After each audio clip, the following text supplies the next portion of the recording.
what we're going to show you is some lifts that were taken out of the movie, but I like them anyway. And I hope you do too. It's a scene where Uma Thurman as Mia Wallace interviews John Travolta as Vincent Vega. It's when John has just come to her house and to pick her up and take her on the date to Jackrabbit Slim's, and she comes down, and before you actually get a chance to really look at her, you just, she comes down with a high-8 camera, she's pointing it at John, and she just kind of interviews him. You get the impression, possibly, that maybe she does this all the time whenever Marcella sends a goon to take her out to dinner and stuff. She always kind of comes down there and kind of blows the guy's mind. But with John, it doesn't quite work because he's actually kind of into it a little bit. Now, the thing is, this scene actually has a very checkered past because I'd actually written this scene about like 5 years ago or so, because I'd been like working on the basic idea for the Vincent Vega and Marcellus Wallace's wife for a very long time without ever having finished it. So this scene had existed for a while. So we shot it in the movie and everything, and the reason we took it out was basically because by the time that we actually got around to making it, it was becoming this cliche that all these movies made in the 90s were having all these young characters pointing high-8 cameras at each other and doing these big confessional interviews straight to the cameras, becoming this big, every 4 out of every 5 movies had a scene like that. So it was quickly becoming a cliche. So I took it out for that. And the other reason I took it out was because I personally don't think this scene's that great. You know? I mean, to me, it sounds more like someone trying to write like me than me. With all the little references in there. I still like the idea of you're either an Elvis man or a Beatles man. You know, you can like Elvis, but you can like the Beatles, but no one likes them both equally. At some point, you have to decide which one you like more, and that tells you who you are. I've always believed in that, all right? So that's one aspect of the scene that I still like. But anyway, here's the scene. And special note to Miss Thurman is the fact that she actually handled the high-8 during the video scene. So that she's the camera person. Also, one other thing that's very interesting is we did a test, you know, to transfer the high-8 to film, see what it looked like. And we did many different tests. We had it widescreen to 235. We blew up the high-8 to the CinemaScope. And then we had 185, and then we had it just the normal video borders with just black background, black on both sides to see how the high-8 looked. And I gotta tell you, it looked pretty good. It looked like bad 16 millimeters. So basically what I'm saying is if you have never made a film before and you want to make a film, shoot it on high-8 and transfer it to film. All right, because that's what I would do if I had made a film before. Here's the scene. Bye.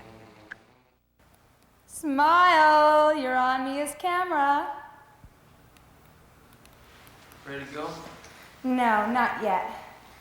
Do you ever see Barbara Walters interview the movie stars? Once or twice.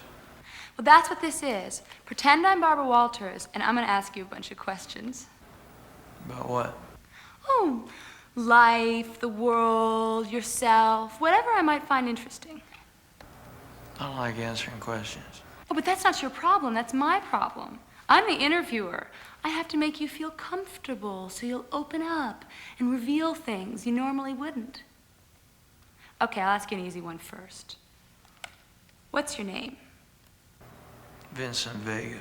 Any relation to Suzanne Vega?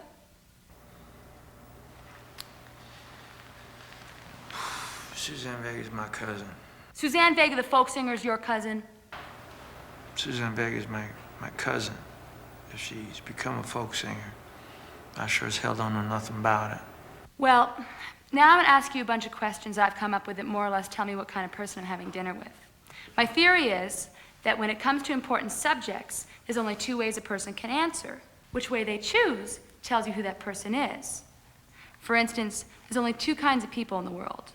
Beatles people and Elvis people. Now, Beatles people can like Elvis, and Elvis people can like Beatles, but nobody likes them both equally.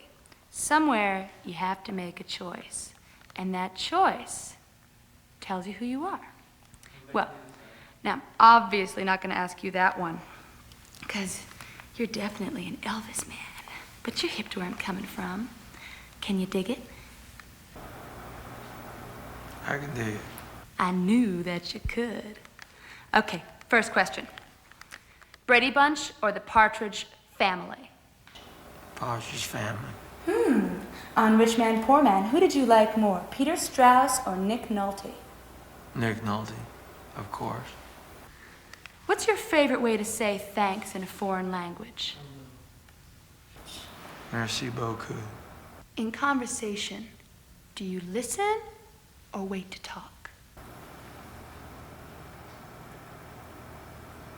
I have to admit that I wait to talk, but I'm trying harder to listen. If you were Archie, who would you fuck first, Betty or Veronica? Betty. Cut. Print. Let's go eat. The next scene that we have is the Esmeralda cab scene. Now, we kept this scene in the movie, but initially, me and Sally edited a scene together that we were so happy with. As far as me and Sally were concerned, it was the best edited scene of the whole movie. Except it just took way too long, right at a time, right in the middle of the movie when you don't want to take a long time. You want to hurry up and get Bruce on his way, get him to the apartment with his girlfriend, Fabienne. So we ended up making a condensed version of that scene for the actual film. And again, like I said before, in the actual film, that version plays better. But as just a scene unto itself, me and Sally still like this first version that we cut together. So that's what we're gonna have on here now. So now we have a bell and another bell. And stop ringing that goddamn bell. All right, get that cut out of here. Now here's the Esmeralda cab scene, the long version.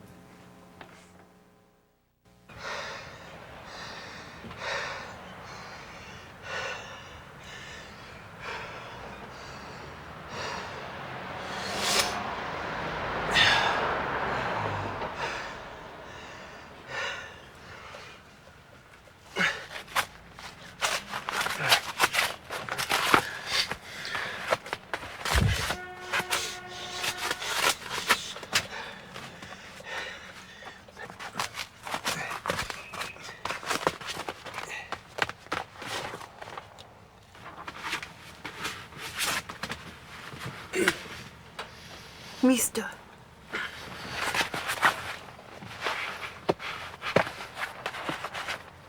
Hey, mister. What? You were in that fight.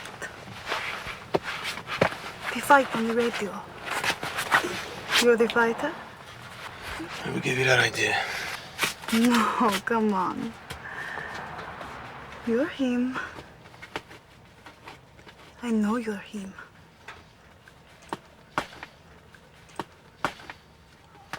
Tell me you're him. I'm him. You killed the other boxing man. He's dead? The radio said he was dead. Sorry about that, Floyd.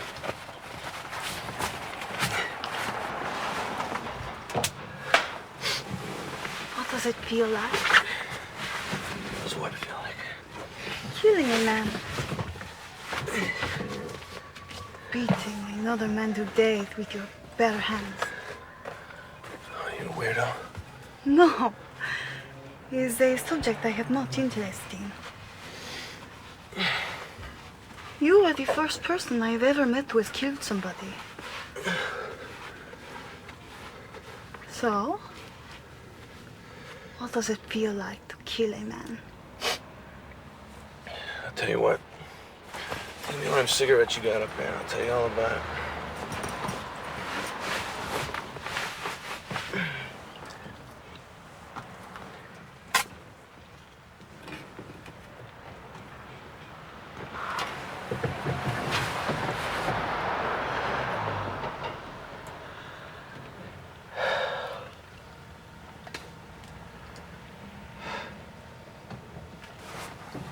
So, Esmeralda Villalobos.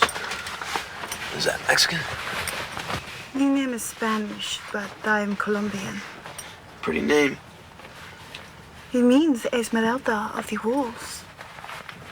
Your name means Esmeralda of the Wolves? It's some halo you got there, honey. Thank you. And what is your name? Butch. Butch.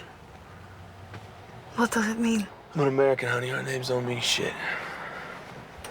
So, moving right along, Esmeralda What is it you want to know? I want to know what it feels like to kill a I man. couldn't tell you.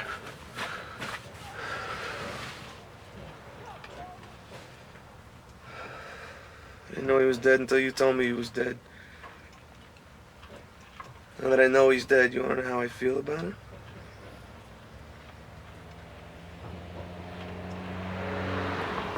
I don't feel the least bit bad about it.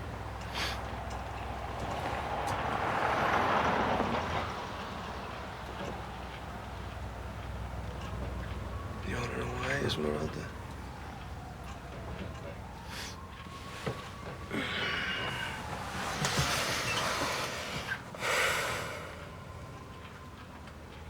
Because I'm a boxer.